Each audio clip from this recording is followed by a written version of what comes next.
Hello everyone, this is Rosemary, and this is going to be a process video on how I made this embellished envelope. So here we go. As you can see, I have already folded up my book page. The dimensions, as you can see, these are the flaps that are going to form the closure. This is going to fold like this. And right here is going to be the flap. Now, I have looked at my napkin, and I have decided this is how it's going to go. So I'm going to be attempting to Mod Podge all of this large piece of napkin onto this book page. Now, I know people are going to be wanting the dimensions for that book page, and yes, I understand. I eyeball it, but I think I will give you the measurements on the description box, because I think that's the easiest thing to do and in the interest of time. So as you can see, when you start with napkin decoupage and with a camera, it's a very awkward angle. I didn't realize this is a little bit stiffer. It's kind of not a medium stiff, not a soft bristled brush, and it's not a hard bristled, so it's somewhere in the middle. It's square, and as you can see, I'm starting at the middle and brushing out.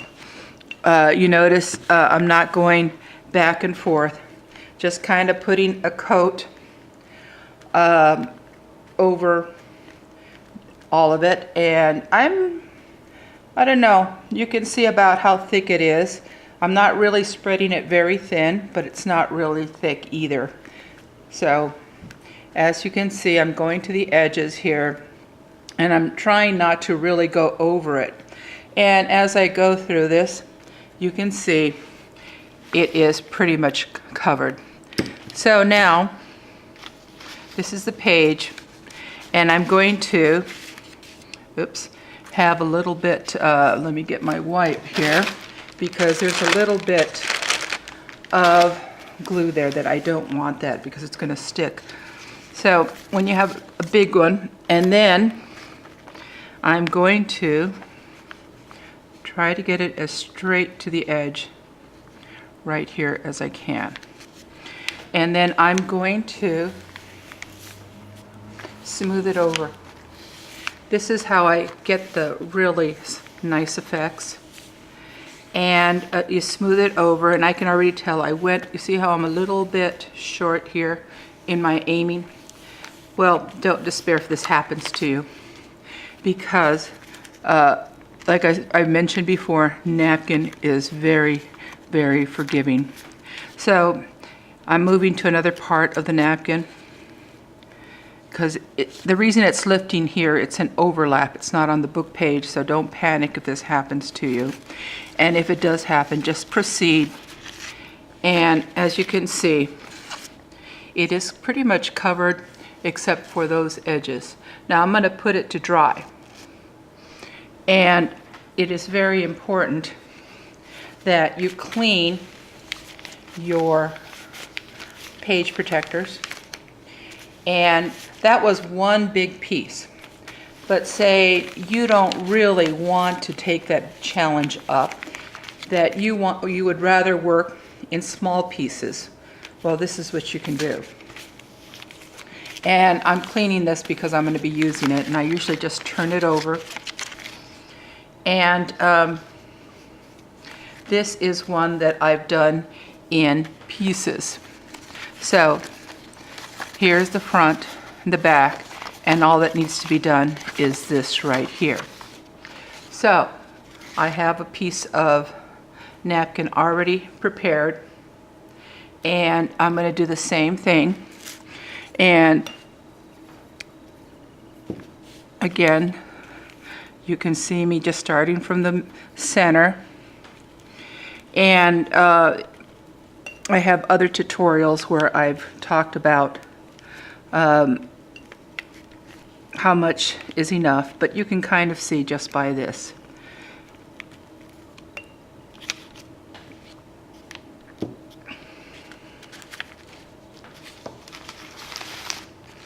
Now I like to have a page protector underneath so it doesn't get stuck. And I'm going to put it, oh, let's see, I hadn't really decided, but we're going to do it like this.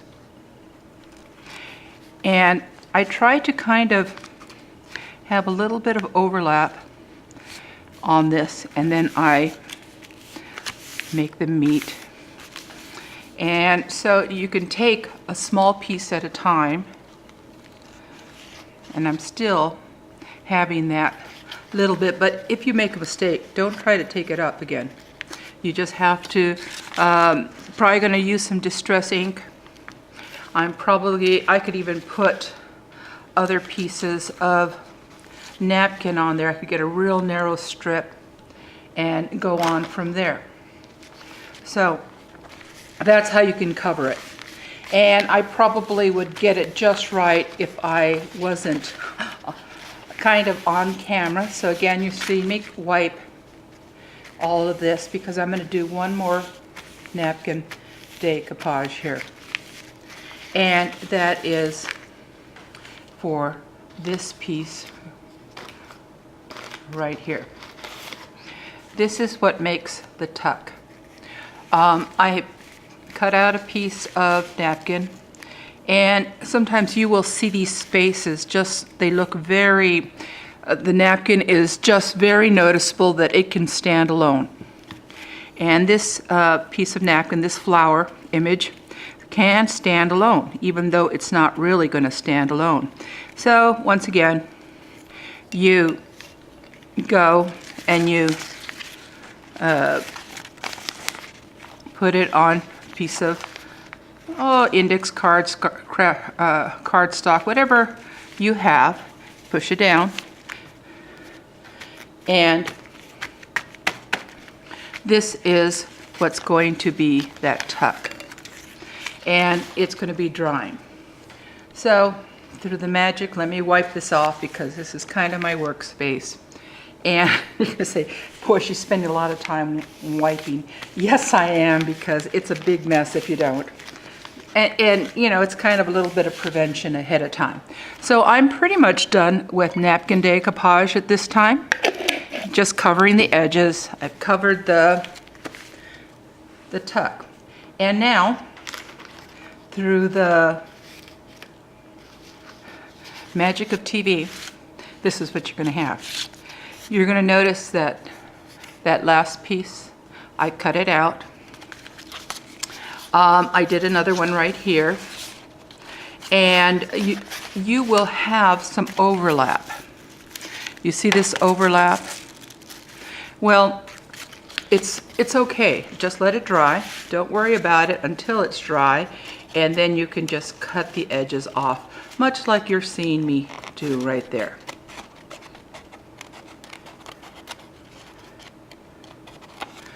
And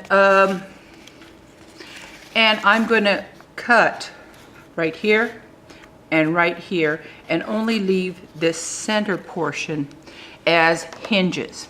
Now, if your book page is too narrow and you don't have enough room for the hinges, you can put in some false ones, which is okay. And all you do is get a piece of paper, about 1 inch the length of your hinges, and then you basically fold them in half. Now, I thought I had brought my, here's my distress ink, and I'm just going to, you're going to say, that's crazy, Rosemary, but that's okay. I forgot my little brush and my sponge, and I'm not going to go. So you're going to just pretend I have my sponge, and you're going to distress ink around the edges. And I can actually go back and do that. And so I now have it like this. This is going to be the closure. So what I'm going to do is I'm going to glue it right there. And it looks like, you're going to see, it's only going to be glued partially, about maybe 3/4. So the book flap can go in like this. And sometimes I maneuver it. A lot depends on how it's laying, how I want it to kind of fall. You notice there's some greenery up here and flowers right there. So I'm going to say, I'm going to put some glue. And of course, you think you have everything prepped except the glue is slow. Okay, so put some glue. And I'd rather go a little bit under than over. So I have it ready. And okay, so around. And you can always kind of dry it right there, because I think I went a little too high there. And there it goes. So let it dry. You can let it dry, but I'm not going to be letting it dry because of the tutorial. Now you can see a little bit of distressing there, and it didn't, even though I didn't have my sponge, it worked. So this is going to be the closure. I'm going to open like this. Think of these little flaps. And if it really bothers you, you can put a lining there. And it's going to open. I probably am going to put a little bit more glue right here. Because I don't want the flower flapping all over the place.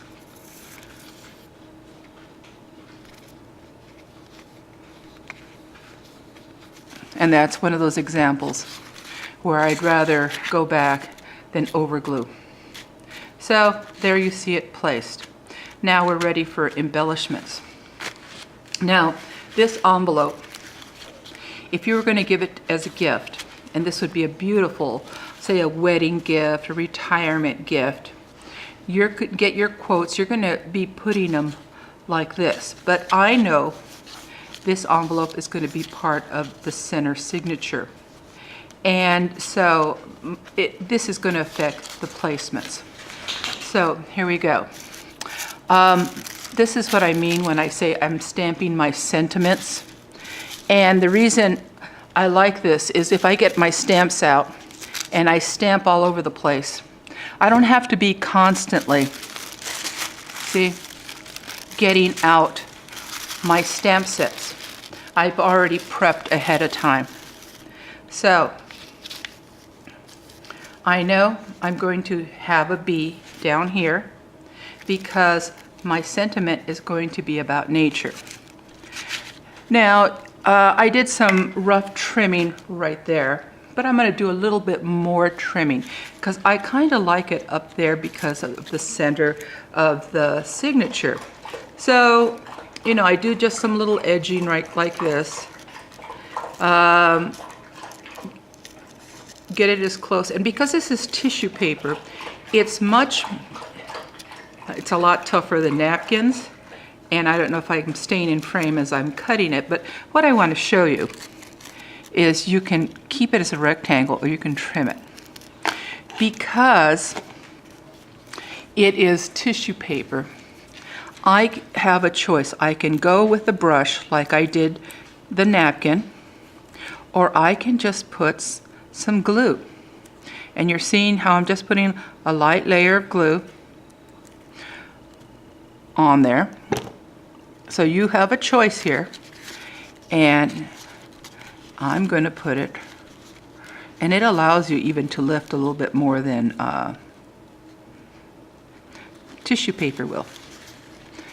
And I don't know if it's quite as straight as I would like, and you can see I'm lifting her up, and I might be able to get away with it. And if I think it's tearing, I will just let it go like that. And so if it's a little off, okay. Nothing is perfect in life. And you see, I will squeeze it down. Even though you think there's a fold there, push it down. And you notice I could handle the tissue paper a lot more than I would handle the napkin. So that's the advantage of using your tissue paper. And so as I look, I just barely cut it off, but it kind of works right there. It was a little bit narrower than my original, and I can always go back. Nature never did betray the heart that loved her. And so I'm going to put it right there. And you're going to notice that here there's a little piece that's, and I think and you're going to laugh, but I think I put the wrong quote in the wrong place, but that's okay.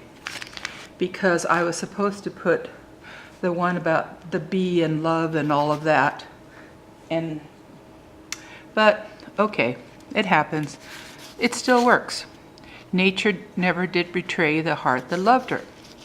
And one of the things I'm going to do here is I'm going to put a bee. And again, you notice the bee has been also stamped on tissue paper. And it just gives it a little bit more softness that I think paper doesn't quite allow you. It looks more like a patch than this, because this can be really easily, with a little distress ink. You can also put some glassy accents, nothing like my dog's cooperating. And you can see, once again, maybe I want my bee right there. Because I'm going to be, and the thing that's kind of neat about these is you don't know which side is which.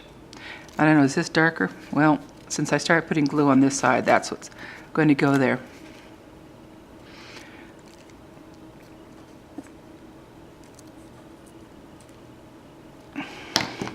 And I will put, let me put my bee right there. And you notice, I don't really worry that all of the bee didn't get on, because I think that adds a little bit of it adds a little something to it. Now, you can tell there's tissue paper there. You can. But what I'm going to do is I'm going to get my distress sponge, and it's going to be covered up. And if I think it's lifted up, I can get some more Mod Podge. Now, as usual, I have my butterflies. So let me reach over here for my butterfly bag.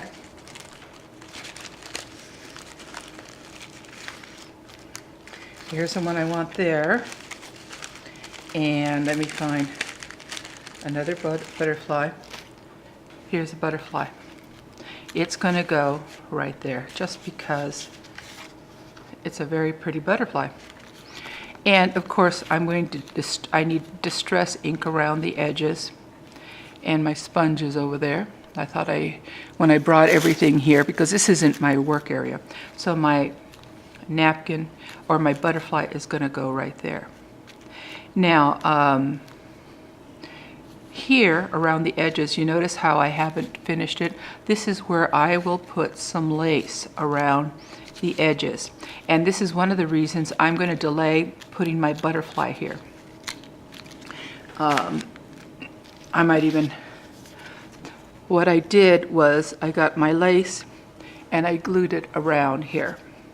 Now you can see it was a different quote, and I put him in a different place, but I don't think it really makes that much difference on this. See, I'm going to put a butterfly up there.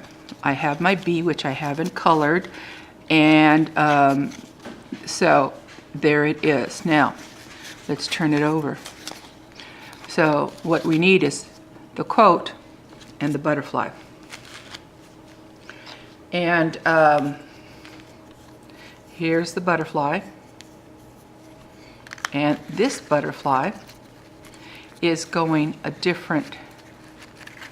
it's different from my other one, because, one goes this way and one goes that way. So what I'm going to do is I'm going to, we'll take it like that. I might move it around because you can see how my other one was like this. Or no, it was, it just doesn't quite work. So I'm going to put it maybe like that. going to be a different kind of tuck spot. And here's my coat. I put my coat up here.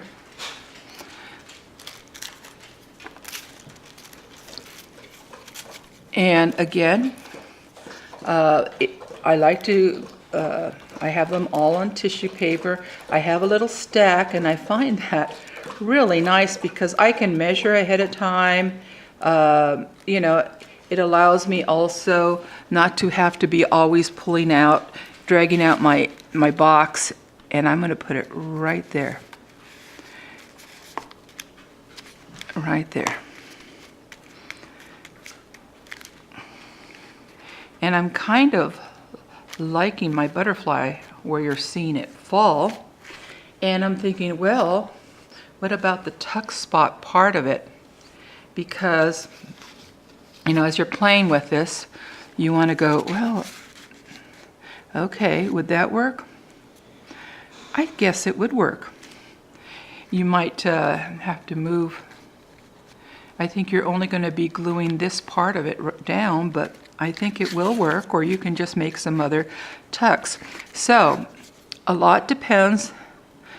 You might have your best laid plans. You think it's going to work, and sometimes it does, and sometimes it doesn't, but that's what creating is all about. That's what art is. And so I have it like that. My tags are going to go right in there. I might even go like this.